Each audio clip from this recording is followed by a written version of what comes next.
नमस्कार दोस्तों। History lecture by Amit Singh Rajpurohit के ऑनलाइन प्लेटफॉर्म पे आपका स्वागत है। और आज अपन डिस्कशन करेंगे अरबों का सिंध विजय। यानी अपना मेन जो टॉपिक रहेगा आज के डिस्कशन का, जो हिस्ट्री चैनल पे मैं कई सारे वीडियोस बनाता हूँ और राजस्थान कोचिंग सेंटर जो हमारा कोचिंग सेंटर चलता है उसके हवाले से। तो अरबों का सिंध विजय अपन देखते हैं।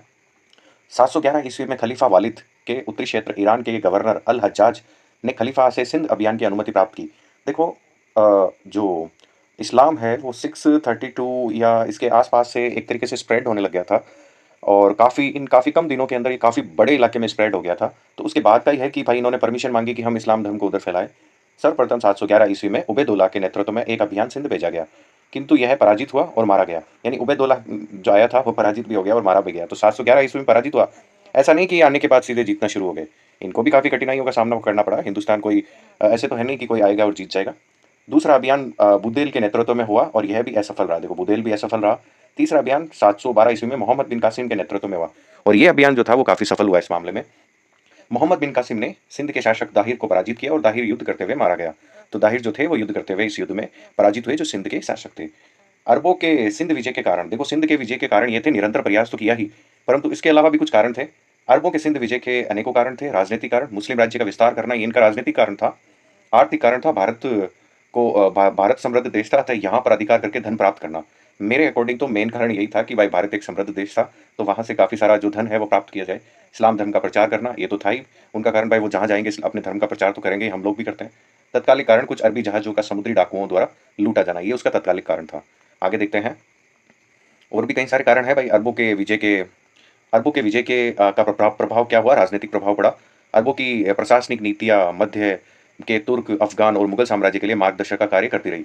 जो अरब थे वो सर्वप्रथम आए थे भारत के अंदर, सिंध विजय किया था। तो ये बाकी जो थे ना, तुर्क, अफगान है, मुगल है, इनके लिए पथ प्रदर्शक का कार्य किया। आर्थिक प्रभाव देखते हैं। भारत में खजूर की बागवानी एवं ऊँट पालन का विकास उस समय हुआ। चर्म शिल्प को प्रोत्साहन, चर्म शिल्प जो था, चमड़ी के ऊपर जो शिल्प करते हैं, उसको काफ़ी प्रोत्साहन मिला। खजूर की खेती और ऊँट पालन को भी काफ़ी प्रोत्साहन मिला। मुद्रा प्रणाली का विकास हुआ। नगरीकरण, अनेक नए नगरों का भी विकास हुआ। सामाजिक प्रभाव में देख लेते हैं। सामाजिक प्रभाव, सामाजिक समानता का विकास हुआ। ऊंच नीच और वर्ग भेद में थोड़ी कमी आई। पर्दा प्रथा का प्रारंभ हुआ। देखो, हिंदुस्तान में पहले पर्दा प्रथा बहुत कम थी। ऊंच नीच जरूर था, वर्ण भेद भी जो था उसमें भी वो थोड़ा वो था, लेकिन पर्दा प्रथा का विकास ये जो अरेबियन लोग आए थे उसके बाद में ही हुआ था। सांस्कृतिक प्रभाव देखते हैं। सिंधी भाषा का विकास हुआ। भारत में कुरान का सर्वप्रथम अनुवाद सिंधी भाषा में ही हुआ। तो सिंध पे ही कब्जा किया था, तो सिंधी भाषा में ही इसका सर्वप्रथम अनुवाद किया गया। सैकड़ों अरबी विद्वान चिकित्सा, दर्शन, गणित आदि की शिक्षा ग्रहण करने के लिए भारत आए। तो उस समय भारत आए, वाराणसी वगैरह जो भी सिटीज़ थे, इलाहाबाद, वाराणसी, वहाँ पे काफ़ी अच्छे सेंटर्स चलते थे, वहाँ पे शिक्षा प्राप्त करने के लिए आए। अनेक भारतीय ग्रंथों का अरबी में अनुवाद हुआ। आयुर्वेद, सूर्य सिद्धांतिका है, सुश्रुत संहिता है, पंचतंत्र है, का अरबी में अनुवाद हुआ। ये उस समय हुआ था। मतलब आयुर्वेद है, सूर्य सिद्धांतिका है, सुश्रुत संहिता है, पंचरत्न है, इन सब का अनुवाद हुआ था। अब देखते हैं तुर्कों का उदय और भारत पर आक्रमण। ये जो अभी था वो अरब के बारे में बताया है मैंने, और अब जो मैं बताऊंगा वो तुर्कों के बारे में। तुर्क मध्य एशिया की खानाबदोश जाति थी। अब्बासी खलीफाओं के समय ये लोग महल रक्षक और पेशेवर सैनिक के रूप में नियुक्त होने लगे। तो अब्बासी खलीफा थे तो इनको महलों के रक्षक के रूप में या फिर पेशेवर सैनिक के रूप में इनको सेलेक्ट किया जाता था। मतलब ये मोस्टली एक सैनिकों की एक जाति थी। इस समय ईरान इराक क्षेत्र में समानित राज्य का उदय हुआ। एक समानित राज्य था, आगे चलकर समानित राज्य कमजोर हुआ और उसका लाभ उठाकर गजनी को केंद्र बनाकर अल्तबगीन ने तुर्कों के प्रथम स्वतंत्र राज्य की स्थापना की। तो अल्पतगीन है जिसने गजनी के अंदर तुर्कों का एक स्वतंत्र राज्य बनाया, जो पहले पेशेवर सैनिक का काम करते थे। अब अल्पतगीन को देख लेते हैं। अल्पतगीन 962 से लेकर 977 तक राज्य किया इसने। इसकी राजधानी गजनी थी। अल्पतगीन ने 1700 में चुने गए तुर्क अधिकारियों को नियुक्त किया और इसने एक सुबुक्तगीन था और अल्पतगीन के बाद सुबुक्तगीन शासक बना। तो ये अल्पतगीन है, अल्पतगीन के बाद सुबुक्तगीन है। इनको याद करना भी काफ़ी आसान है क्योंकि हम जानते हैं कि सबसे पहले ए आता है, तो ए के अकॉर्डिंग अल्पतगीन, उसके बाद सुबुक्तगीन। ये 977 में था, 77 से लेकर 97 तक। दूसरा तुर्क सुबुक्तगीन था। कुछ दिनों बाद सुबुक्तगीन ने जयपाल के राज्य पर आक्रमण करके लूटपाट को किया और सुबुक्तगीन की मृत्यु के बाद उसके दो पुत्र, एक तो मोहम्मद कासिम महमूद और एक इस्माइल दो थे। और दोनों के बीच में, क्योंकि दोनों के मध्य उत्तराधिकार का युद्ध हुआ जिसमें अब्दुल कासिम महमूद विजयी हुआ और अब्दुल कासिम महमूद गजनवी के नाम से शासक बना। तो ऐसा नहीं है कि गजनवी का रियल नेम भी गजनवी था, उसका रियल नेम था अब्दुल कासिम महमूद। तो वो जो हम गजनवी बोलते हैं, एक्चुअली में वो गजनी का शासक था, इसलिए गजनवी हम लगाते हैं। बाकी उसका सही नाम ये नहीं था, सही नाम तो ये था। तो महमूद गजनवी जो कि सॉरी 991 से लेके 1030 तक था। महमूद गजनवी गद्दी पर बैठने के 1 वर्ष के अंदर ही बगदाद के अब्बासी खलीफा अल कादिर बिल्लाह से गजनी के शासक के रूप में मान्यता ले ली। तो इसने पहले ही मान्यता ले ली थी कि भाई मैं गजनी का शासक हूँ। अल कादिर बिल्लाह ने मोहम्मद गजनवी को अमीन उल मिल्लत यानी मुसलमानों के रक्षक या अमीन उद दौला यानी साम्राज्य का दाहिना हाथ, इसकी संज्ञा दी थी उनको।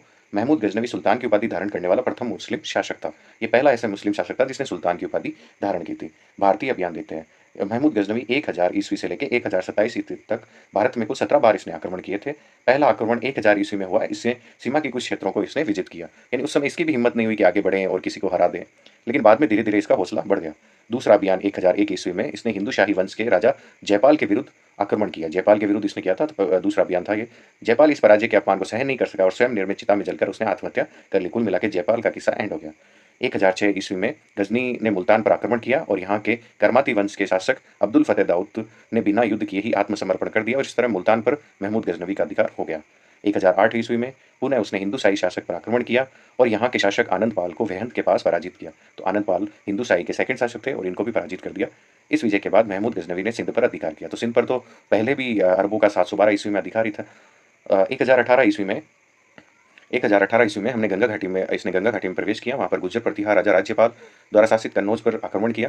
महमूद गजनवी का सबसे महत्वपूर्ण आक्रमण था 1024 ईस्वी से 25 में, जो सोमनाथ का आक्रमण था। इस समय गुजरात का शासक भीम प्रथम था। 3 दिनों के भीषण युद्ध के बाद इसने सोमनाथ मंदिर पर अधिकार कर लिया। तो वहाँ के लोगों ने प्रतिकार तो किया, लेकिन वो बचा नहीं पाए। 3 दिनों के भीषण युद्ध के बाद सोमनाथ मंदिर पर अधिकार कर लिया और मंदिर को तोड़कर विपुल संपत्ति प्राप्त कर ली। आज जो हम सोमनाथ मंदिर देखते हैं उतना भव्य तो नहीं था, लेकिन काफ़ी बड़ा मंदिर था और इसे उस समय थोड़ा बहुत डैमेज कर दिया गया था। 1025 ईस्वी में सोमनाथ से वापस जाते समय सिंधु नदी की निचली घाटी में जाटों ने इसका मार्ग अवरुद्ध किया और इस समय ये रक्षात्मक कार्रवाई करके गजनी चला गया। तो ये मतलब जाट जो थे इन्होंने आधा धन वापस लूट लिया था वहाँ के जाटों ने। 1027 ईस्वी में महमूद गजनवी का अंतिम आक्रमण हुआ और यह आक्रमण जाटों के विरुद्ध एक दंडात्मक अभियान था। इसमें जाटों की कठोरता से दमन किया और वापस चला गया। कठोरता से तो क्या, कोई खास इसको उसमें अभियान में कोई खास सफलता मिली नहीं। महमूद गजनवी के प्रमुख भारतीय अभियान देखते हैं। महमूद गजनवी ने भारत में कुल 17 बार आक्रमण किए, जिनमें महत्वपूर्ण है 17 बार आक्रमणों को देखते हैं अपन। 1001 से लेकर 2 तक हिंदू शाही राज्य जयपाल के विरुद्ध किया, अभी पढ़ा अपन ने। 1005 से 6 तक मुल्तान अब्दुल फतेह दाऊद के किया, जिसने खुद ही आत्मसमर्पण कर दिया। 1008 से 9 तक हिंदू शाही राज्य आनंद पाल पर किया, जो हार गए थे। 1012 से लेकर 13 थानेश्वर, जिसमें राजा राम शासक थे, उन पे किया। ऑलमोस्ट जीते ही थे उसने। 1018 कन्नौज राज्यपाल पे, 1020 से 21 कलिंजर विद्याधर के विरुद्ध और 1024 से 25 सोमनाथ है भीम प्रथम के विरुद्ध सोमनाथ पे उन्होंने अटैक किया था। महमूद गजनवी के आक्रमण के कुछ प्रभाव भी होंगे, क्योंकि इतने सारे आक्रमण किए थे। तो उनके प्रभाव देखते हैं। भारतीय राजाओं को पराजित कर भारतीय राजनीति की कमजोर स्थिति को उजागर किया। भाई एक बाहर का शासक है, मुस्लिम शासक है, अगर वो इंडिया में आएगा अटैक करने के लिए, तो उसको यही लगेगा कि यहाँ के लोग अपन से पूरी तरह अलग है और पग पग पे अपने लिए खतरा है। लेकिन जब उन्होंने हराया और देखा इनमें तो आपसी फूट है, तो उसको भी ये अंदाजा हो गया कि इनकी राजनीतिक स्थिति बहुत कमजोर है अभी। पंजाब, सिंध और मुल्तान में गजनवी गवर्नरों की नियुक्ति की और मुस्लिम शासन की स्थापना कर दी। कुल मिला के उस समय ही पंजाब अपने हाथों से जा चुका था। भारत में विदेशी आक्रमण का द्वार खोल दिया। विदेशी आक्रमण अब होने लग गए। भारतीय कला को नष्ट किया। भारत का धन गजनी ले गया। गजनी में भारत का पूर्ण धन ले गया था। मोहम्मद गौरी के बारे में देखते हैं।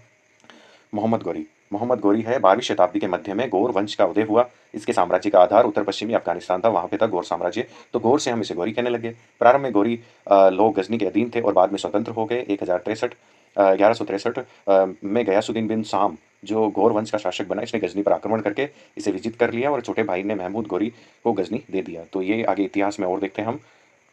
मोहम्मद गौरी का पहला आक्रमण 1075 में मुल्तान पे, तो उधर से जो भी आता है उसका पहला टारगेट मुल्तान, यही सिटीज होती है जो पाकिस्तान में चली गई हुआ। इसने करममाथियों को पराजित किया और अपना अधिकार स्थापित कर लिया और यह उसकी पहली विजय थी। 1178 में मोहम्मद गौरी ने गुजरात पर आक्रमण किया और इस समय यहाँ का शासक भीम द्वितीय था।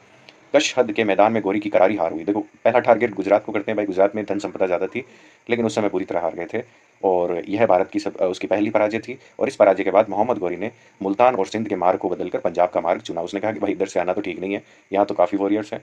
1181 ईस्वी में इसने पंजाब पर आक्रमण किया। यहाँ पर गजनी वंश के खुसरो मलिक शासक था।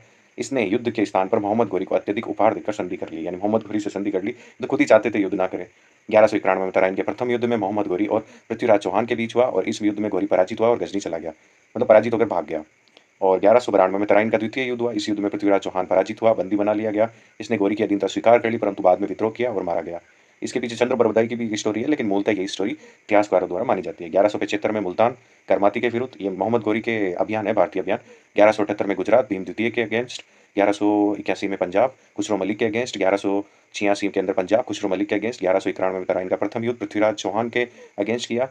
और उसके बाद 1192 में तराइन का द्वितीय युद्ध, पृथ्वीराज चौहान, 1194 में कन्नौज चंदावर के युद्ध में जयचंद्र को हराया, 1195 में बयाना पे कब्जा किया, कुमारपाल को हराया और 1205 में खोखरों के विरुद्ध इसने युद्ध किया। इस प्रकार मोहम्मद गोरी के बारे में अब काफ़ी जान लिया। 1194 में गोरी ने कन्नौज पर आक्रमण किया और उस समय यहाँ के शासक जयचंद था। चंदावर के युद्ध में मोहम्मद गोरी ने जयचंद को पराजित किया और वह मारा गया। इस युद्ध के बाद कन्नौज और वाराणसी पर गोरी का अधिकार हो गया। कन्नौज उस समय काफ़ी इंपॉर्टेंट जगह थी।